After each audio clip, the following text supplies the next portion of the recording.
सोलापूरपासून मी या दौऱ्याला सुरुवात केली. एक साधारणपणे 3.5 महिन्यावरती विधानसभेच्या निवडणुका दिवाळीनंतर होतील असं चिन्ह आहे, असं आज तरी वाटतंय. आणि त्या दृष्टिकोनातून आत्ता माझा पहिला दौरा माझा मराठवाड्याचा आज इथे संभाजीनगरला पूर्ण होतोय आणि 20 तारखेला माझा विदर्भ दौरा सुरू होतोय.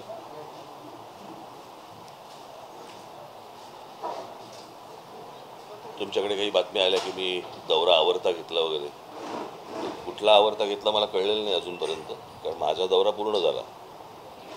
मध्ये ज्या काही गॅप्स होत्या त्या मी उदाहरणार्थ हिंगोलीला मी राहणार होतो, तर हिंगोलीला राहायच्याऐवजी मी तिथून कव्हर करून परभणीला आलो वगैरे असं. तर ते आज हा दौरा पूर्ण होतोय माझा. सोलापूरपासून या गोष्टीला सुरुवात झाली आणि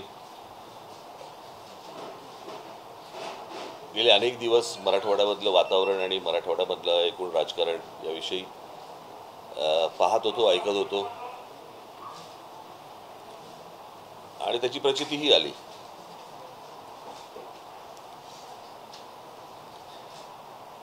सोलापूरच्या पत्रकार परिषदेमध्ये मी जे बोललो ते मला असं वाटतं सगळ्यांनी पाहिलं, ऐकलं. पण त्याच्यानंतर ज्या जाणीवपूर्वक बातम्या केल्या गेल्या त्या मला असं वाटतं थोड्याशा धक्कादायक होत्या. म्हणजे राज ठाकरेंचा आरक्षणाला विरोध, राज ठाकरे विरुद्ध मराठा समाज, काय वाटेल त्या हेडलाईन्स काही लागल्या. तुम्हाला कदाचित आठवत असेल तर 2006 साली मी पक्षाची स्थापना केली आणि 2006 सालापासून आजपर्यंत आमची भूमिका सुरुवातीपासून एकच राहिलेली आहे की आरक्षण द्यायचंच असेल तर ते आर्थिक निकषावरती द्यावं, ही आमची भूमिका पहिल्यापासून राहिलेली आहे. आणि त्याच्या उपर माझं असं म्हणणं आहे की महाराष्ट्राला खरं तर आरक्षणाची गरजच नाही आहे. महाराष्ट्र राज्यासारखं राज्य मला असं वाटतं हिंदुस्थानात दुसरं कुठचं राज्य नाही आहे की या राज्यामध्ये शिक्षणापासून ते नोकऱ्यांपर्यंत, उद्योगधंद्यापर्यंत इतक्या गोष्टी इथे उपलब्ध असताना बाहेरच्या राज्यांमधल्या लोकांना इथे सगळ्या गोष्टी मिळतात, पण आमच्या मुलींना इथे त्या गोष्टी मिळत नाहीत. त्या जर समजा महाराष्ट्रामधला जो कोटा आहे, महाराष्ट्रामध्ये ज्या काही उपलब्ध गोष्टी आहेत ह्या जर समजा आपण नीट वापरल्या महाराष्ट्रातल्या मुलींसाठी, मराठी मुलींसाठी, तर आपल्याला खरं तर आरक्षणाची गरजच नाही आहे. इतकं पुरून उरेल इतकं सगळ्या गोष्टी आपल्याकडे महाराष्ट्रामध्ये असताना आपल्याकडे या सगळ्या गोष्टी उभ्या राहत आहेत. आणि मला असं वाटतं ज्यावेळेला बाबासाहेब आंबेडकर, त्यांच्याही अगोदर मला असं वाटतं ज्योतिराव फुले, त्याच्या अगोदर शाहू महाराज, खरं तर आरक्षण ही गोष्ट किंवा अशा प्रकारे दुर्बल घटकांना अशा प्रकारे काही गोष्टी द्याव्यात हे खरं तर शाहू महाराजांनी तेव्हाच सांगितलं आणि त्याच्यानंतर हे सगळं पुढे सुरू झालं. परंतु आर्थिक दृष्ट्या जो मागासलेला आहे अशांना आरक्षण द्यावं, कळलं का? याच्याऐवजी फक्त आपल्याकडे जातीचं राजकारण केलं जातं आणि त्या जातीच्या राजकारणामधनं माती भडकवली जातात. म्हणजे आत्ताची साधी गोष्ट सांगतो, हा माझा संपूर्ण दौरा, या संपूर्ण दौऱ्यामध्ये जरांगे पाटलांचा काहीच संबंध नव्हता. म्हणजे त्यांचा विषय पण नव्हता, पण त्यांच्या आंदोलनाच्या मागून शरद पवार आणि उद्धव ठाकरेंसारखी मंडळी ज्या प्रकारचं राजकारण करतायत, जे मला मराठवाड्यामध्ये दिसतंय. आणि ह्यातला अजून एक दुर्दैवाचा भाग की या मराठवाड्यामधले काही पत्रकार या सगळ्या गोष्टींसाठी म्हणून इन्व्हॉल्व्ह झालेले आहेत. म्हणजे मला त्यांची नावंही माहिती आहेत मला, कळलं का? ती योग्य ठिकाणी जातीलही, त्याच्या इन्क्वायऱ्या सुरू पण होतील. म्हणजे कोणाला पेवर ब्लॉकचे कॉन्ट्रॅक्ट्स मिळाले आहेत, कोणाला MIDC मध्ये जागा मिळाल्या आहेत, कोणाला किती पैसे मिळाले आणि त्याच्यातनं कशा गाड्या घेतल्या गेल्या आहेत, कळलं का? अशा सगळ्या गोष्टी माझ्या कानावरती आलेल्या आहेत. म्हणजे मी ज्या वेळेला ह्याला होतो धाराशिवला होतो त्यावेळेला धाराशिवला मला काही लोक भेटायला तिकडे ते बाहेर सगळे आले होते. त्या लोकांना भडकवण्याचं काम काही पत्रकार तिकडे करत होते.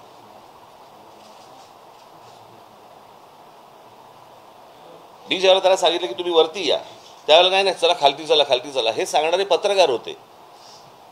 आणि मग त्याच्यातले कोण जण माझ्याबरोबर येणार आणि माझ्याबरोबर बोलणार आणि मग नाही नाही मग तिकडे मग पत्रकार आमच्या चॅनलचे तिथे माईक पाहिजेत वगैरे, हे इथपर्यंत सगळं प्रकरण झालं. त्यातले जे 2 जण होते ते पूर्वीचे असं म्हणतात ते म्हणत होते की पूर्वीचे आम्ही शरद पवारांच्या जवळचे, त्यांचे फोटोही आहेत. आता पूर्वीचे तुतारी बरोबर पूर्वीचे फोटो कसे असतात हे मला कळलेलं नाही.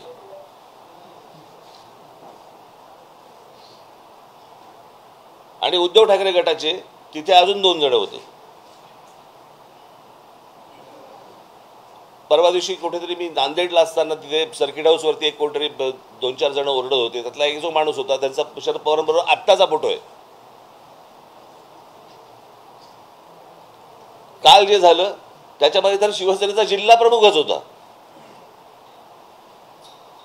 म्हणजे या सगळ्या गोष्टींशी हे सगळं अख्खं काय झालंय, लोकसभेचा जो निर्णय लागला त्या लोकसभेच्या निर्णयानंतर ह्यांना वाटलं की मराठवाड्यामध्ये आपल्याला मतदान झालं.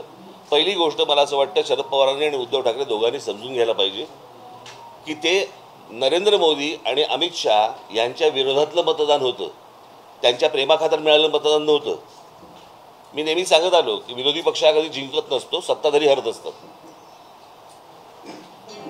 आणि त्याच्यामुळे ते जे अँटी वोट जी त्यांना मिळाली, मुस्लिम समाजाने देशभर मोठ्या प्रमाणावरती जे अँटी मोदी वोटिंग केलं किंवा दलित बांधवांनी जे देशभर की संविधान बदलणार या सगळ्या गोष्टींसाठी, आता संविधान बदलणार हे भाजपचाच माणूस बोलला होता ना, इतर कोणी नरेटिव्ह केलेलंच नव्हतं. पण ते जे लोक भडकले होते ते मतदान या सगळ्या लोकांना झालं इथे. त्यांना असं वाटतं की ते त्यांच्या प्रेमाखातर झाले, ते त्यांच्या प्रेमाखातर नाही झाले. आणि त्यांना असं वाटतंय की येणाऱ्या विधानसभेला देखील त्याच प्रकारची खेळी खेळावी. आणि याच्यासाठी आता काल तो शिवसेनेचा कोण तो जिल्हा प्रमुख ज्याला आमच्या पोरांनी मारला, नशीब पोलीसमध्ये पडले. प्रश्न असा आहे, तो ओरडत गेला 1 मराठा लाख मराठा म्हणजे काय, तर ह्यांना दाखवायचं की हे जरांगे पाटलांचं आहे. पण त्यांच्या आडून ह्यांचं विधानसभेचं राजकारण सुरू आहे हे मला असं वाटतं लोकांसमोर येणं गरजेचं आहे. मराठा बांधव असतील, भगिनी असतील, ओबीसी समाजातले बांधव असतील, भगिनी असतील, इतर समाजातले लोक असतील, ह्यांनी ही गोष्ट नीट समजून घेतली पाहिजे. शरद पवारांसारखा आज 82-83 वर्षाचा माणूस आज महाराष्ट्रामध्ये स्टेटमेंट करतो की महाराष्ट्रामध्ये मणिपूर होईल. म्हणजे या लोकांनी मणिपूर होऊ नये याच्यासाठी चिंता व्हायली पाहिजे. ते म्हणतात की मणिपूर होईल म्हणजे ह्यांच्या डोक्यात काय चालू आहे हे तुमच्या लक्षात येईल. पुढच्या 3-3.5 महिन्यामध्ये ह्यांना जेवढे काही दंगली घडवता येतील आणि जेवढ्या काही खास करून मराठवाड्यामध्ये जेवढ्या काही गोष्टी यांना घडवायच्या तेवढ्या घडवण्यासाठी म्हणून यांचे सगळे प्रयत्न सुरू आहेत.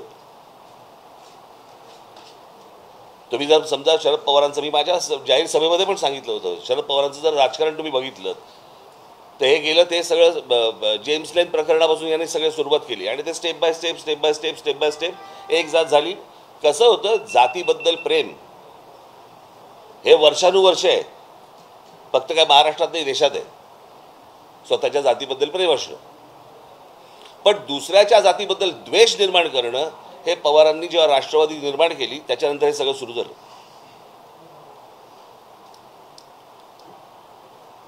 आज माझ्या दौऱ्यामध्ये या लोकांनी अडथळे आणण्याचे प्रयत्न केले. उद्या जर माझं मोहोळ उठलं ना, यांना निवडणुकीला एकही सभा पण घेता येणार नाही. यांनी माझ्या वाट्याला जाऊ नये या लोकांनी, कळलं का? मी एकदा मागे म्हटलं होतं की यांच्याकडे प्रस्थापित आहेत, माझ्याकडे विस्थापित आहेत.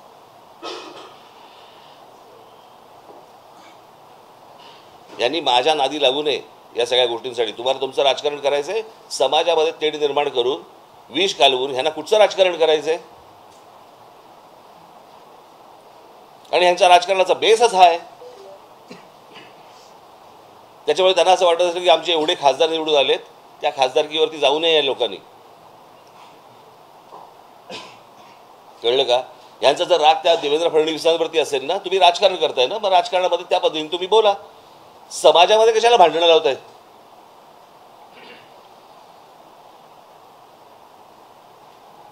बरं, विषय आरक्षणाचा आहे ना. मला अजूनही आठवते 2003 किंवा 2004-05 वगैरे असेल, आठवत नाही मला. त्याला पहिल्यांदा मराठा समाजाचा मोर्चा त्यावेळेला, ते जे नंतर जे आले ना मोर्चे, ते नंतरचे वेगळे. पण मराठा समाजाला आरक्षण मिळालं पाहिजे याचा पहिला मोर्चा त्यावेळेला इथे आला होता. काय रे तुमचं चालू आहे रे? मुंबईमध्ये आला होता. मला आजही आठवतो त्याचा फोटो, पण तुम्हाला कदाचित माझ्याकडे असेल तो फोटो. व्यासपीठावरती तिथे जिथे मोर्चा अडवला गेला तिथे भाजपचे लोक होते, राष्ट्रवादीचे लोक होते, काँग्रेसचे लोक होते, शिवसेनेचे लोक होते आणि बाकी इतर काही लोक होते. सगळ्यांनी एकमुखांनी तिथे सगळ्यांनी सांगितलं की मराठा समाजाला आरक्षण मिळालं पाहिजे. बरोबर? कोणी अडवलं मग पुढे? अडवलं कोणी पुढे? जर तुमचं सगळ्यांचं एकमत आहे तर तुम्हाला थांबवलंय कोणी? मग अजूनपर्यंत गेली अनेक 15-20 वर्ष होत का नाही आहे? म्हणजे गेली 10 वर्ष केंद्रामध्ये नरेंद्र मोदी पंतप्रधान आहेत किंवा होते, आता तिसरी टर्म सुरू झाली, पण 10 वर्ष तर होते ना, बहुमतात होते. ज्या नरेंद्र मोदींनी बारामतीमध्ये येऊन सांगितलं होतं की मैं शरद पवार जी की उंगली पकड़ के मैं राजनीति में आया. आठवतं स्टेटमेंट तुम्हाला? आठवतं ना तुम्हाला? मग त्या शरद पवारांनी मराठा समाजाच्या आरक्षणाबद्दल शब्द का नाही टाकला?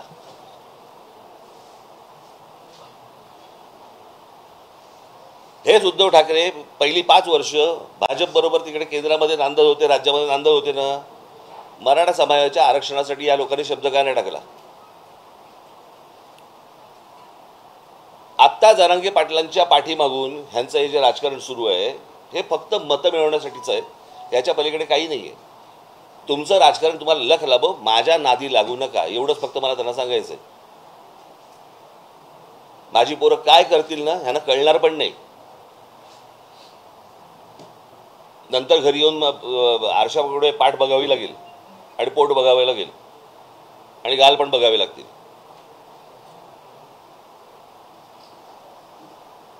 अत्यंत चिखल करून ठेवला या सगळ्या अख्ख्या राजकारणाचा या लोकांनी.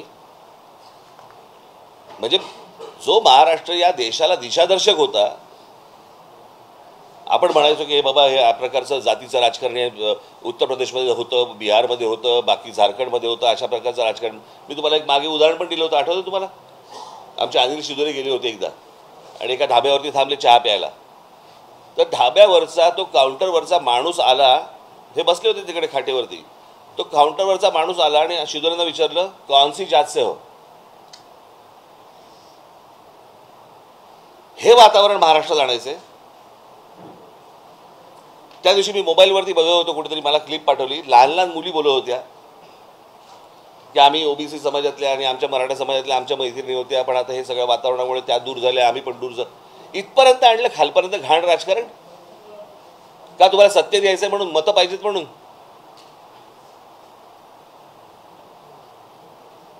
शरद पवारांकडे आज त्या वयाचा बुजुर्ग माणूस आत्ता नेता महाराष्ट्रात आत्ता तरी नाहीये. पवारांनी भूमिका घ्यायला पाहिजे की हे असलं जातीचं राजकारण महाराष्ट्रात पसरता कामा नये, विद्वेष पसरता कामा नये. तुम्हीच हातभार लावताय त्याला, तुम्हीच सांगताय महाराष्ट्राचा मणिपूर होईल. पण ह्याचं राजकारणच मुळात तुम्ही पहिल्यापासून जर बघितलं ते फक्त जातीमध्ये विद्वेष पसरून या सगळ्या गोष्टी करायच्या, याच्या पलीकडे ह्याचं दुसरं राजकारण नाहीये. माझी फक्त मराठा समाजातल्या बांधवांना भगिनींना माझी विनंती आहे, ओबीसी समाजातल्या आहे, इतर समाजातल्या आहे, दलित बांधवांमधल्या तिथे पण आहे, ह्यांच्या नादी लागू नका. निवडणुका येतील, निवडणुका जातील, परंतु ही जखम बरी होणार नाही. हे सतत त्याच्यावरती मीठ टाकत राहतील. मी अनेकदा सांगत आलो, अरे एक आपण उदाहरण म्हणून पकडूया. मी मगाशी जे बोललो तुम्हाला, महाराष्ट्रासारखं सक्षम राज्य, याच्यामध्ये तर उद्योगधंदेचा हा भाग आहेच.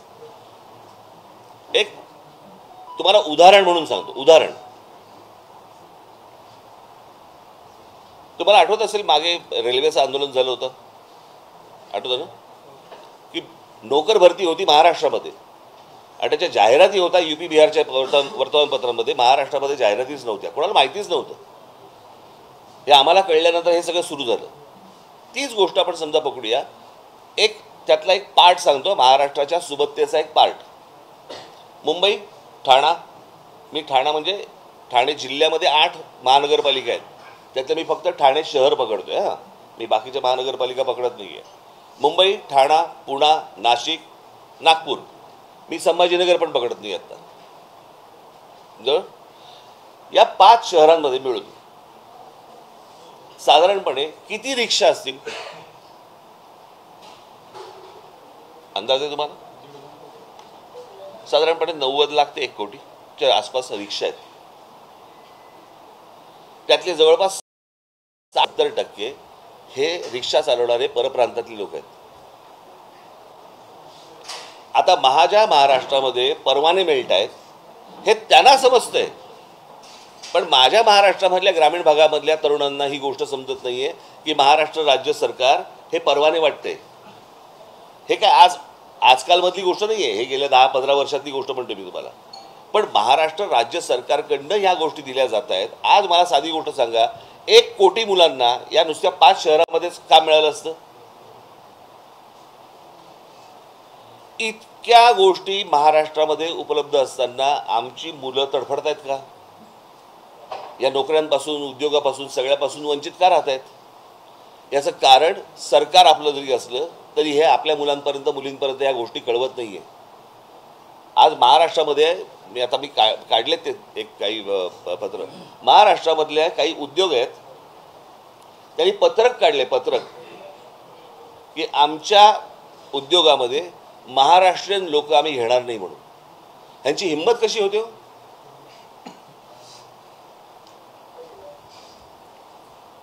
म्हणजे एवढ्या सगळ्या गोष्टी उपलब्ध असताना आम्ही आज फक्त भांडतो आहोत का? आज शैक्षणिक संस्था, इंजिनिअरिंग कॉलेजपासून सगळ्या शैक्षणिक संस्था सर्वात जास्ती कुठे आहेत भारतात? महाराष्ट्रात आहेत, बरोबर? त्या शैक्षणिक संस्थांचे मालक कोण आहेत? बहुतांशी मराठा समाजातले, बरोबर ना? आहेत ना? तरी मराठा समाजातली अनेक मुलं, लाखो मुलं ही शिक्षणापासून वंचित काय आहेत? ह्याला कोण विचारणार प्रश्न आहे? यांनी या सगळ्या गोष्टी सत्तेतनं उभ्या केल्या, यांना कोणी विचारणार? म्हणजे ह्यांना कोणी विचारायचं नाही. सरकारच्या बाजूने हे यांच्या राजकीय पोळ्या भाजत बसणार, कोणाच्याही खांद्यावरनं बंदुका चालवणार आणि इथे आम्ही डोकी फोडत राहणार समाजामध्ये. मला असं वाटतं महाराष्ट्रातला समाज हा सुज्ञ आहे, त्याला या सगळ्या गोष्टी समजतील. आणि मला, तुम्ही सगळे पत्रकार बांधव आहात, मला तुम्हाला फक्त एवढंच सांगायचं आहे, तुमच्यातले जे काही अशा प्रकारचे विष काढवणारे किडे असतील, मला असं वाटतं त्यांना तुम्हीच वेळीच बाजूला सारणं गरजेचं आहे, किंवा त्याला हाताबाहेर प्रकरण गेलं ना, नंतर आवरता येणार नाही. म्हणजे कालचा जो प्रसंग झाला तुमच्या ह्याच्यातला, कुठला, बीडला, त्याच्यात 3 पत्रकार सापडले. तर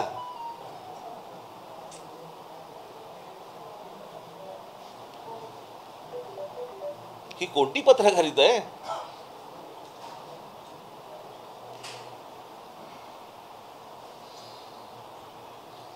सो मला असं वाटतं की मी हा सगळा दौरा पूर्ण करून मी आता मुंबईला जाईन.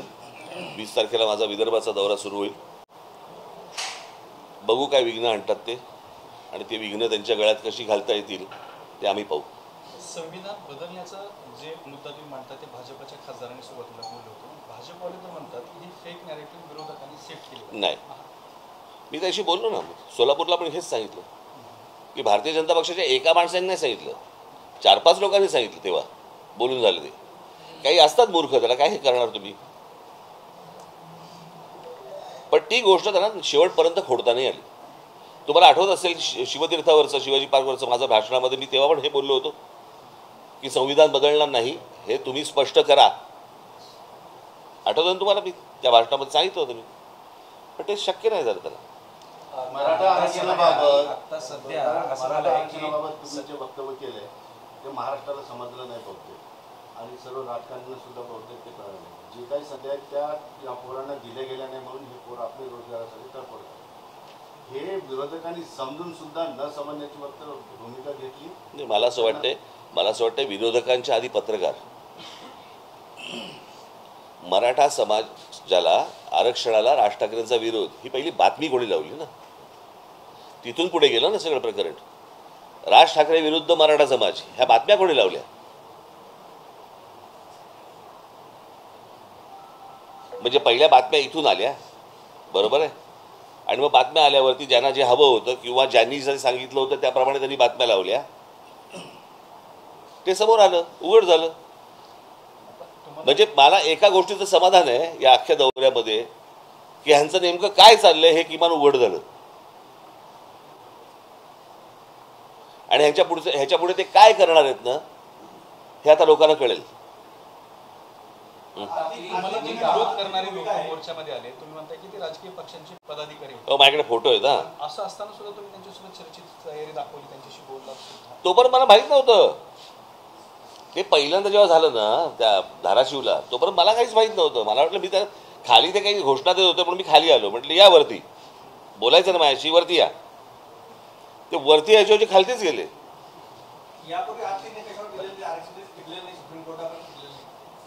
मला बघा प्रश्न असा आहे, मला एवढंच म्हणायचं आहे, हा आपण ज्याला आपण आर्थिकदृष्ट्या जो मागासलेला आहे त्याला वरती आणलं पाहिजे असं सगळ्यांची इच्छा आहे ना. समजा माझी इच्छा आहे.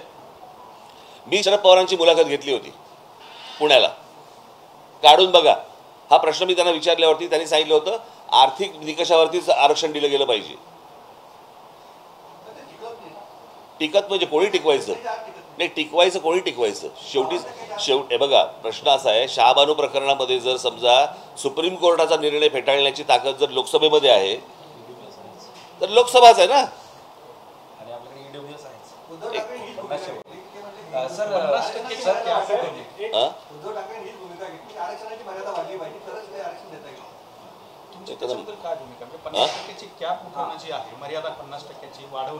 केंद्राच्या हातामधला हा निर्णय आहे. मला असं वाटतं की खरी गरज कोणाला आहे ना ते पहिलं तपासणं गरजेचं आहे. कळलं का? हे तुम्ही टक्क्यात जाऊच नका. या टक्क्याला काय अर्थ आहे? निवडणुका आल्या की भाजपकडनं सातत्यानं आरक्षणाचे वादे केले जातात. धनगर आरक्षणाच्या बाबतीत सुद्धा त्यांनी असाच पद्धतीचा मागच्या निवडणुकीच्या आधी त्यांनी वादा दिला आणि त्यानंतर 5 वर्ष हा मुद्दा तसाच राहिला. भाजप सुद्धा या जातीय राजकारणाचा वापर करते असं वाटतं तुम्हाला? केलाच ना, त्यांनी पण केलंच की हे सगळे मिळून. परंतु या सगळ्या ह्याच्यामध्ये आता गेल्या लोकसभेनंतर जे सुरू झालंय त्याच्यानंतर काय शरद पवारांची राष्ट्रवादी आणि उद्धव ठाकरेचा काय जो गट जो असेल तो हे ज्या हिरिरीने पुढे आलेत विष पसरवायला ते जरा जास्तीच आहे.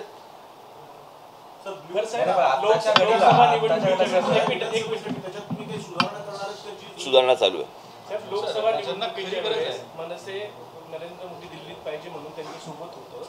आता विधानसभेला तुम्ही महाराष्ट्रभर दौरा करतायत, विधानसभेच्या काही उमेदवारी सुद्धा तुम्ही जाहीर केल्यात मनसेच्या. मग महाराष्ट्रात आपल्याला एकनाथ शिंदे, फडणवीस, अजित पवार नकोत का? प्रश्न असा आहे ना, काय आहे 3 लोकांची एक कंपनी आहे, त्यांचे स्टेक ठरलेले नाही आहेत. कुठून चौथा पार्टनर घेणार? महाराष्ट्रात खरी गरज ज्यांना आरक्षणाची खरी गरज ज्यांना आहे त्यांना दिलं पाहिजे. मराठा समाज जी आरक्षणाची मागणी करते तर त्यांना आरक्षणाची गरज आहे असं तुम्हाला वाटतं का? जो गरीब त्याला असणारच ना. कळलं का? मराठा काय आणि कोणी काय, तुम्ही कशाला त्याच्यात फोड करताय? मी आत्ता हे जे पत्रकार आहेत ना इथे समोर उभे आहेत, बरोबर आहे, इथे उभे राहा आणि सांगा यांची जात कुठची. सांगता येईल का यांची जात कुठची? सांगता येईल का? नाही ना. आपण कशाला फोड करतोय? त्या जातीचं आंदोलन सुरू आहे म्हणून. हो, पण म्हणूनच माझं तेच म्हणणं होतं. आता मागच्या वेळेला पण मी आठवत असेल तर तुम्हाला जरांगे पाटलांचं आंदोलन चालू असताना तिथे बोललो होतो ना मी. होतात ना तुमच्यापैकी कोणी तिकडे? की तो टेक्निकल प्रॉब्लेम आहे. आणि कसं आहे, हा फक्त महाराष्ट्रातल्या मराठा समाजाचा विषय येत नाही. एक जर विषय आला तर बाकीच्या राज्यांमधल्या ज्या इतर जाती आहेत त्यांचाही विषय येतो बरं. आणि त्या बाकीच्या राज्यांमध्ये कोणी काढायला तयार होत नाही आहेत. जातीय मतांचं राजकारणच सगळे पक्ष डोळ्यासमोर ठेवलेत ना. सगळ्या पक्षांचा एकच अजेंडा दिसतो, जातीय बघा, राजकारण. माझं असं म्हणणं आहे, माझं सांगणं कोणाला आहे? राजकीय पक्षांना नाही आहे, माझं सांगणं समाजाला आहे की हे जे विष कालवत आहेत, ह्या विष कालवण्याला तुम्ही थारा देऊ नका, एवढंच फक्त माझं म्हणणं आहे. कारण ह्याच्यामधले काही जे मुठभर आहेत हे फक्त हे तुम्हाला सांगतो 3.5 महिन्यानंतर ना हे कोणी दर्शणार,